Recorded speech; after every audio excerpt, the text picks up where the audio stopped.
గొంతు బాలేదు, డబ్బింగ్ కూడా చెప్పుకోలేడు అన్నారు. కానీ ఇప్పుడు అదే వాయిస్‌తో డైలాగులు చెప్తుంటే అబ్బో అనుకుంటున్నారు. నటన రాదు, ఇండస్ట్రీలో నెగ్గుకు రావడం కష్టమే అన్నారు. కానీ ఆ నటన రాదన్న నటుడే ఏకంగా 7 నంది అవార్డులు అందుకున్నాడు. ఇండస్ట్రీలో 2, 3 ఏళ్ళు ఉంటేనే కష్టమని ఈజీగా తీసి పారేశారు. కానీ ఆయనే ఇప్పుడు ఏకంగా 33 ఏళ్ల కెరీర్ పూర్తి చేసుకోవడమే కాకుండా ఇప్పటికీ అంతే బిజీగా ఉన్నాడు. తెలుగుతో పాటు ఇతర భాషల్లో కూడా మోస్ట్ వాంటెడ్ నటుడు అయిపోయాడు.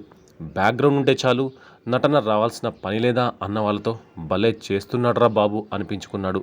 ఇదంతా మనం మాట్లాడుకునేది టాలీవుడ్ సీనియర్ నటుడు జగపతి బాబు గురించే. గత 3 దశాబ్దాలకు పైగా తన నటనతో తెలుగు ప్రేక్షకులను అలరిస్తున్నాడు. ప్రముఖ దర్శక నిర్మాత జగపతి ఆర్ట్ పిక్చర్స్ అధినేత విబి రాజేంద్ర ప్రసాద్ గారి వారసుడిగా సినీ రంగ ప్రవేశం చేసిన అతి తక్కువ సమయంలోనే తనకంటూ ప్రత్యేకమైన గుర్తింపు తెచ్చుకున్నారు.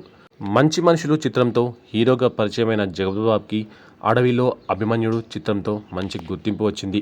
ఈ సినిమా తర్వాత వరుస అవకాశాలు వచ్చినప్పటికీ సరైన సక్సెస్ని మాత్రం అందుకోలేకపోయాడు.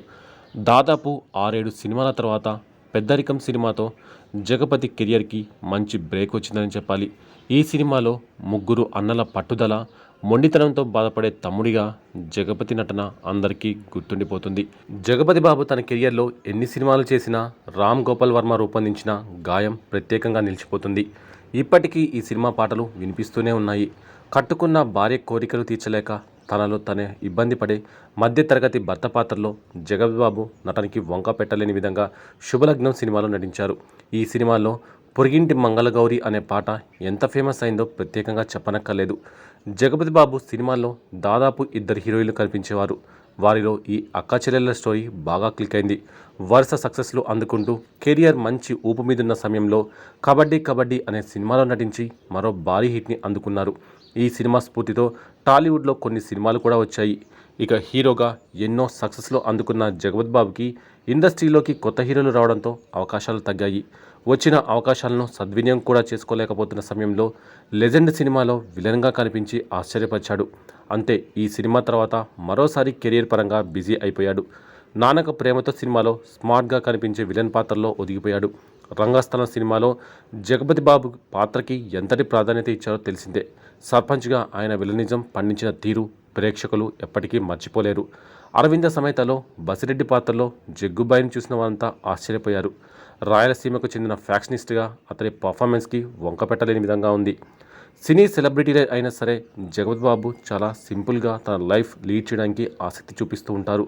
అందులో భాగంగానే యోగా వంటి విషయాల్లో కూడా చాలా యాక్టివ్గా కనిపిస్తుంటారు. హీరోగా చేసిన చోట విలన్గా చేయడం అంటే చిన్న విషయం కాదు. కానీ వరుస ఫ్లాపులతో ఇమేజ్ మ్యాక్సిమం కోల్పోతున్న టైంలో జగపతి బాబు సంచలన నిర్ణయం తీసుకున్నాడు. ఇది చాలామందికి ఆశ్చర్యం కలిగించిన బాలకృష్ణ హీరోగా నటించిన లెజెండ్లో అతన్ని విలన్గా చూసి తెలుగు సినీ పరిశ్రమ ఆశ్చర్యపోయింది. జగపతి బాబు జస్ట్ హీరో మాత్రమే కాదు, ఏ పాత్ర అయినా చేయగల కెపాసిటీ ఉన్న సిసలైన నటుడు అని ఆడియన్స్ కూడా అనుకున్నారు. జగ్గుబాయ్ రోల్ నచ్చితే ఏ పాత్ర అయినా చేసేస్తారు. సినిమాలు పక్కన పెడితే ఆయనది బయట చాలా డిఫరెంట్ క్యారెక్టర్. ఆయన ఆలోచన ధోరణి కూడా చాలా ఫార్వర్డ్గా ఉంటుంది. ఏదైనా సరే ముక్కుసూటిగా మాట్లాడతారు. తనకు అనిపించింది చేసేస్తారు. సొసైటీలోని చాలా అసమానతలపై ఆయన గట్టిగానే వాయిస్ వినిపిస్తారు. తన జీవితంలోని ఎత్తు పల్లాల గురించి కూడా జగ్గుబాయ్ ఓపెన్గా చెప్పేస్తారు. చేసిన సినిమాలు ఫ్లాప్ అయితే నిర్మాతలకు రెమ్యునరేషన్ డబ్బు కూడా వెనక్కి పంపించేవారు. ఇక ఎవరైనా సాయం అంటే చాలు, మరోసారి ఆలోచించకుండా తనకు అయినంత వరకు సాయం చేసేస్తుంటారు జగపతి బాబు. ఆయన మంచితనం గురించి చెప్పాలంటే ఇప్పుడు మనం ఒక ఘటన గురించి మాట్లాడుకోవాలి. జగపతి బాబు నివాసంలో ఓసారి దొంగలు చోరీకి యత్నించారట. ఫిర్యాదు చేయడంతో పోలీసులు వచ్చి వారిని అరెస్ట్ చేశారు. అయితే ఎలా పట్టుకున్నారో ఏమో కానీ ఆ దొంగల భార్యలు జగపతి బాబు ఫోన్ నెంబర్ సంపాదించారు. ఆపై ఫోన్ చేసి తాము పిల్లలతో రోడ్డున పడ్డామని కన్నీటి పర్యంతమయ్యారట. దీంతో ఆ దొంగల ఫ్యామిలీలకి డబ్బు సాయం చేశారు జగ్గుబాయ్. అది కూడా ఒక్కసారి అంటే పొరపాటు పడినట్లే. ఆ దొంగలు జైలు నుంచి విడుదలయ్యే వరకు వారి ఫ్యామిలీలకు నెల నెల ఖర్చుల కోసం డబ్బులు పంపారట. ఈ విషయాన్ని తానే ఓ ఇంటర్వ్యూలో స్వయంగా చెప్పుకొచ్చారు జగపతి బాబు. నిజంగా ఇలాంటి మనుషులు ఈ సమాజంలో అర్ధనే చెప్పాలి. ఈ విషయం తెలుసుకున్న అభిమానులు, నిర్జనులు జగ్గుబాయిని ప్రశంసించలేకుండా ఉండలేకపోతున్నారు. తొంభైల్లో జగపతి బాబు నటించిన కుటుంబ కథ చిత్రాలు సంచలన విజయాలు సాధించాయి. గాయం, మనోహరం లాంటి సినిమాలతో నటుడిగా గుర్తింపు తెచ్చుకున్నాడు.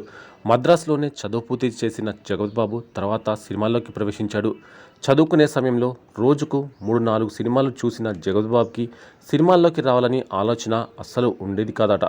కానీ 12 ఏళ్ల వయసులో సినిమాల్లోకి వెళ్ళను అని ఆయన అమ్మగారు ఒట్టు వేయించుకున్నారు. చదువు అయ్యాక కొన్ని రోజులు విశాఖపట్నంలో ఉన్న బిజినెస్ చూసుకున్నాడు. ఆ సమయంలో ఒక్కసారిగా సినిమాల్లోకి వెళ్ళాలని ఒక్క రాత్రిలో నిర్ణయించుకొని తన నాన్నగారు పెద్ద నిర్మాత అయినా ఆయన ప్రమేయం లేకుండా ప్రయత్నాలు కొనసాగించాడు. అలా కో డైరెక్టర్ నుంచి విషయం తెలుసుకున్న రాజేంద్ర ప్రసాద్ తన కొడుకు జగపతి బాబు ఇష్టాన్ని మన్నించి 1989లో సింహ స్వప్నం సినిమా తీసి తెలుగు సినిమాకు జగపతి బాబుని పరిచయం చేశాడు. ఈ సినిమాలో కృష్ణరాజు కథానాయకుడు. తొలి సినిమాలోనే ద్విపాత్రాభినయం చేసిన మొదటి నటుడు జగపతి బాబు. కానీ ఆ సినిమా పరాజయం పాలైంది. ఆ తర్వాత 3 ఏళ్ల పాటు జగపతి బాబు నటించిన చాలా సినిమాలు ఫ్లాప్ అయ్యాయి. కానీ పట్టుదలతో ప్రయత్నించిన జగ్గుబాయికు జగన్నాటకం, పెద్దరికం వంటి చిత్రాల విజయంతో నటుడిగా గుర్తింపు వచ్చింది.